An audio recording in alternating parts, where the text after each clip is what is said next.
ससुराल की अनोखी रीत। रीत के ससुराल की अनोखी रीत। एक बहू की कल्पना। रीत की शादी को आज लगभग 5 दिन हो गए। आज पहली बार उसे रसोई में जाने का मौका मिला। पहले तो घर में रीति रिवाज और उसके बाद मेहमानों की इतनी भीड़ भाड़। आज जाकर उसने पहली बार रसोई में कदम रखा था।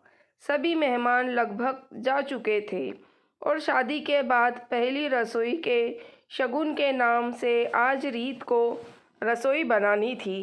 पर ये क्या, यहाँ तो पहले से ही सासू माँ खाना बनाने की तैयारी कर रही है। उसे लगा सासू माँ नाराज़ है। डरते डरते उसने सासू माँ से पूछा, माँ जी, ये सब आज तो मुझे ही सब बनाना है ना?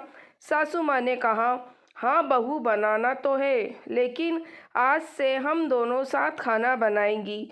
अभी 3-4 दिन तो मुझे तुम्हें समझना भी पड़ेगा कि हमारे यहाँ कैसे खाना बनता है। और दोनों ने मिलकर खाना बनाना शुरू कर दिया।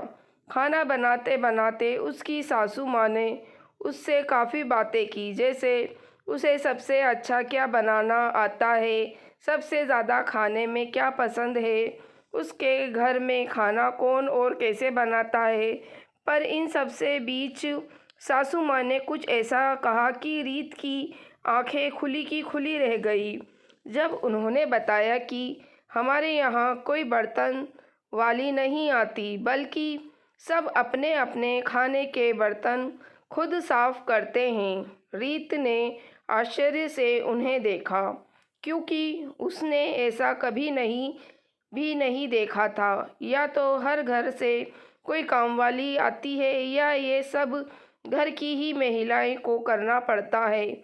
उसे बहुत उत्सुकता हुई ये जानने की कि कैसे उनके मन में ये विचार आया। तो उन्होंने बताया, पहले तो जब दी हुई तब मेरी सासू माँ और मैं मिलकर सब काम खुद करते थे। फिर धीरे धीरे 4 बेटों की जिम्मेदारी बढ़ गई तो हमने काम वाली बाई रखने का फैसला लिया। पर उसकी रोज़ रोज़ की छुट्टियों से हम परेशान रहने लगे। एक दिन सासू माँ ने भी बिस्तर पकड़ लिया और रोज़ रोज़ के काम की झिक सी रहने लगी। तब मैंने तय किया कि सभी लोग अपना नाश्ता और खाना निपटाकर अपने बर्तन खुद मांज लें तो काफ़ी सुकून हो जाएगा। हाँ, लेकिन खाना बनाने वाले बर्तन मैं खुद ही मांजती हूँ, बाकी सब अपने खुद। मैंने घर के और भी काम बांटने चाहे, पर बच्चों की पढ़ाई में व्यवस्था को देखते हुए नहीं कर पाई। कभी कभी मेरी तबीयत ठीक नहीं होने के कारण बच्चे अपने कपड़े भी खुद धोने लगे थे। रोज़ रोज़ उनके लिए भी ये मुश्किल था, तो इसलिए मशीन लेनी पड़ी। पर आज भी बच्चे अपने अंडरगारमेंट्स खुद ही धोते हैं। रीत ने ध्यान किया कि वो भी जब से इस घर में आई है उसने कभी बाथरूम में रोहित के कपड़े नहीं देखे। नहीं तो ये आम है, घर के मर्द नहाकर निकलते नहीं कि औरतों को उनके कपड़े धोने के लिए वहीं का रुख करना पड़ता है। और हाँ, मैंने अपने सब बच्चों को रसोई का इतना काम तो सिखा ही रखा है कि वो 1-2 टाइम बिना किसी परेशानी के खाना बना सकते हैं और हमें खिला भी सकते हैं। अब तुम्हें भी, कहते हुए सासू माँ ने मुस्कुराते हुए रीत को देखा। फिर कहने लगी कि तुम्हें ये जानकर और भी आश्चर्य होगा, जहाँ आजकल के दौर में भी कोई माँ अपने लड़कों से रसोई का काम कराना उसकी बेइज्जती समझती है। मेरी सासू माँ ने इसका पूरा समर्थन किया था।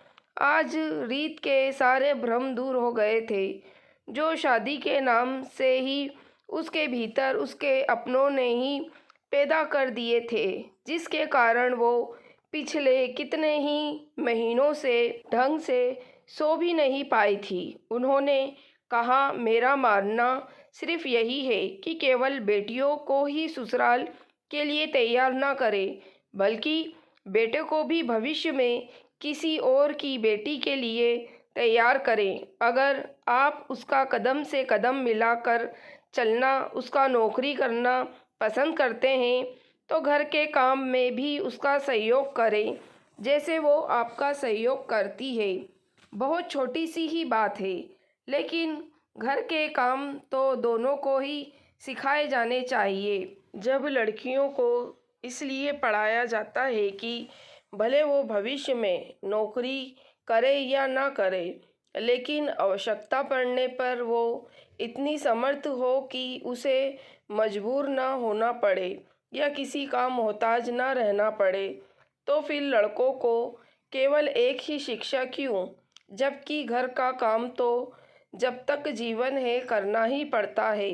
दोस्तों, अगर आपको कहानी पसंद आई है तो प्लीज़ आप मेरे चैनल वॉइस ऑफ नीलोफर को सब्सक्राइब ज़रूर कीजिएगा और मेरी वीडियो को लाइक और शेयर भी ज़रूर कीजिएगा। Thank you for watching.